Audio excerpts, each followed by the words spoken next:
ऋषि और नील थोड़े से आगे बढ़ जाते हैं। उसके पीछे से एक सनसनाहट सी हंसी आती है। चार दोस्त बेंगलोर से असम आते हैं। आर्यन, ऋषि, नील और करण। उनका गोल बस एक ही है, एक अबैंडन्ड विलेज को एक्सप्लोर करना, जिसके बारे उन्होंने एक पुरानी किताब में पढ़ा था। वो असम के एक छोटे से गांव में पहुंचते हैं। गांव पहुंचते ही वहां के लोगों से वो पूछताछ करने लगते हैं, पर उन्हें कोई भी कुछ बता नहीं पाता। तभी एक बहुत बूढ़ी औरत बोलती है, बेटा, उस जगह के बारे में जानने की कोशिश मत करो, क्योंकि जिसने उस जगह के बारे में जानना चाहा, वो जगह उन्हें ही खा गई। ये सुनकर वो सभी दोस्त हंसने लगते हैं। उन्हें लगता है कि ये कोई गांव की पागल औरत है। फिर उन्हें जैसे तैसे उस जगह के बारे में मालूम होता है, जो लगभग गांव से 15 से 20 किलोमीटर की दूरी पे था।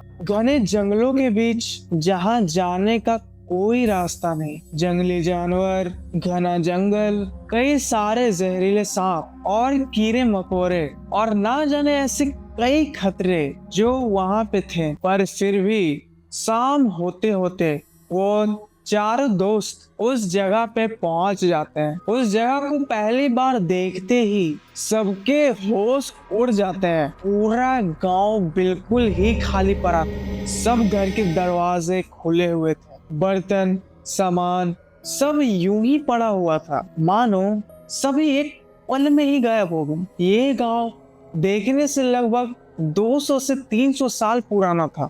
ये गांव लगभग जंगल में समा गया था। तभी अचानक वो घूमते घूमते एक घर की दरवाजे पे नजर पड़ती है, जिसमें लिखा होता है, नाम मत लेना। धीरे धीरे रात हो आती है। रात होने के बाद उस गांव के दृश्य बहुत ही खौफनाक हो चला था। कुछ तो ऐसा था जो शायद उन्हें देख रहा था, और शायद आपको भी देख रहा हो। अब वो पल आ पड़ा था जिससे उन सबकी जिंदगी बदलने वाली थी। रात के लगभग 8 बज रहे थे। करण आग को जला के उसके पास बैठा हुआ था और गांव के कुछ सामानों को इकट्ठा करके देख रहा था। तभी उससे एक पुरानी प्लेट मिली, जिसपे उस गांव का नाम लिखा हुआ था। वो उस नाम को जोर से पढ़ देता है। उसी पल बिना किसी देरी के उस घने जंगल के बीच से एक तेज आवाज आती है, जैसे कोई बहुत दूर से हंस रहा हो। उस आवाज को सुन के चारों दोस्त डर जाते हैं और एक दूसरे को देखने लगते हैं। बाद में वो सोचने लगते हैं ये किसी जंगली जानवर की आवाज होगी। रात अब और घना हो जाता है। जंगल मानो बिल्कुल ही थमसा गया। सभी दोस्त इस वक्त तक सो रहे होते हैं। तभी ठीक रात के 2 बजे नील वॉशरूम के लिए टेंट से बाहर जाता है। नील बहुत ही नींद में होता है। उसकी आंखें हल्की हल्की सी खुली हुई होती है। उसे दूर कहीं एक पेड़ के पीछे से परछाई दिखाई देती है, जो कि बिल्कुल स्थिर एक मूर्ति की तरह खड़ी होती है। नील डर से उसके ऊपर टॉर्च मारता है, पर वहां कोई नहीं होता। तभी नील जंगल की ओर बढ़ता है आगे।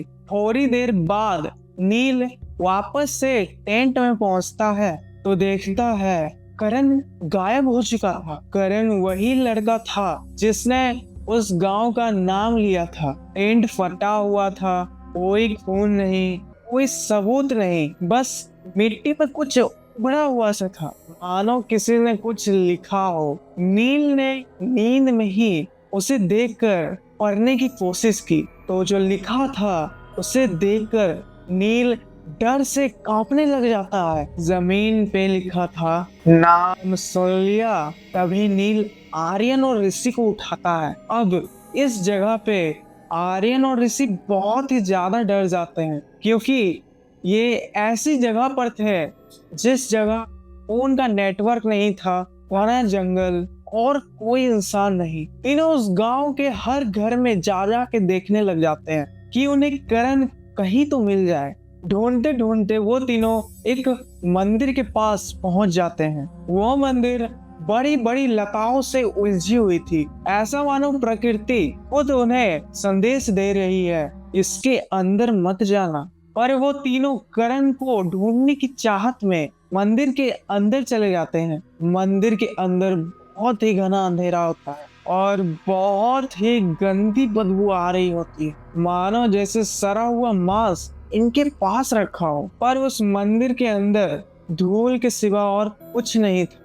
मंदिर की छत पूरे काले पड़े हुए थे। तभी उन्हें मंदिर के एक दीवार पर कुछ आकृतियां दिखाई देती हैं, जिन्हें देख उन्हें एक राज की बात पता चलती है। लगभग यहाँ 200 से 300 साल पहले कोई जनजाति रहा करती थी, जिनका धर्म बिल्कुल ही अलग था। वो प्रकृति को तो पूजते थे, मगर उनके यहाँ एक रिचुअल हुआ करता था, जिसमें एक इंसान की बलि दी जाती थी। उस गांव के लोगों का मानना था, अगर बलि नहीं दी जाती है तो प्रकृति हमसे नाराज हो जाएगी। उस गांव में 200 से 300 साल पहले एक लड़की की बलि दी जाती है, जिसे बहुत बेरहमी से घसीटते हुए जबरदस्ती उस जगह पे लाया जाता था जहां बलि दी जाती थी। बलि के दौरान उस लड़की को एक छोटे से भारी लकड़ी में बांधा गया। वो लड़की जीना चाहती थी, वो तड़प रही थी, उसके आंखों में डर था, उसकी जिंदगी उससे छीनी जा रही थी और उस लड़की को जिंदा जला दिया गया। वो लड़की मरते वक्त तड़पते हुए गुस्से में पूरे गांव को श्राप देती है कि ये गांव का कोई भी इंसान नहीं बचेगा, बल्कि प्रकृति जिसके लिए वो बलि देते हैं, वो प्रकृति ही उन्हें एक दिन खा जाएगी और इतिहास से इस जगह का नाम हमेशा हमेशा के लिए मिट जाएगा। और एक रहस्य की बात ये थी कि उस लड़की का नाम और उस गांव का नाम एक ही था। तब जाके उन तीनों को ये बात समझ में आई कि करण से कितनी बड़ी भूल हो चुकी है। और ये सोचते वक्त उनके पैरों तले जमीन खिसक गई कि वो तीनों जिस मंदिर में जिस जगह पे खड़े थे, उसी जगह बलि दी जाती थी। इसीलिए उस मंदिर का जो छत था वो काला पड़ गया था। तभी तीनों दोस्त वहां से भागना स्टार्ट करते हैं। सुबह होने को आ चुकी थी। धीरे धीरे वो जंगल से बाहर निकल रहे थे। भागते भागते तभी आर्यन गिर जाता है। ऋषि और नील थोड़े से आगे बढ़ जाते हैं। आर्यन जब तक खुद को संभालता, उसके पीछे से एक सनसनाहट सी हंसी आती है। नाम नहीं लोगे मेरा। तभी नील और ऋषि आर्यन को पीछे देखने के लिए आते हैं। आर्यन बेसुध होते हुए वहां पड़ा हुआ था, उसकी आंखें पूरी काली पड़ चुकी थी। वो दोनों जैसे तैसे आर्यन को लेके जाने की कोशिश करते हैं। बहुत मेहनतों बाद वो रोड तक पहुंच जाते हैं। वो तीन दोस्त उस जंगल से तो निकल जाते हैं, पर मुसीबत उनका अभी भी पीछा नहीं छोड़ने वाली। इस घटना के बाद करण दोबारा कभी भी नहीं मिलता। वो करण को हमेशा हमेशा के लिए खो देते हैं। आर्यन भी कई महीनों तक सीरियस कंडीशन में हॉस्पिटल में रहता है। वो ठीक भी हो जाता है, पर ठीक होने के 4 से 5 महीने बाद उसकी मौत घर पर ही रहस्यमय तरीके से हो जाती है। अब इस पूरी घटना में ऋषि और नील बच जाते हैं, पर असल बात तो ये है, मौत ने उनका पीछा नहीं छोड़ा।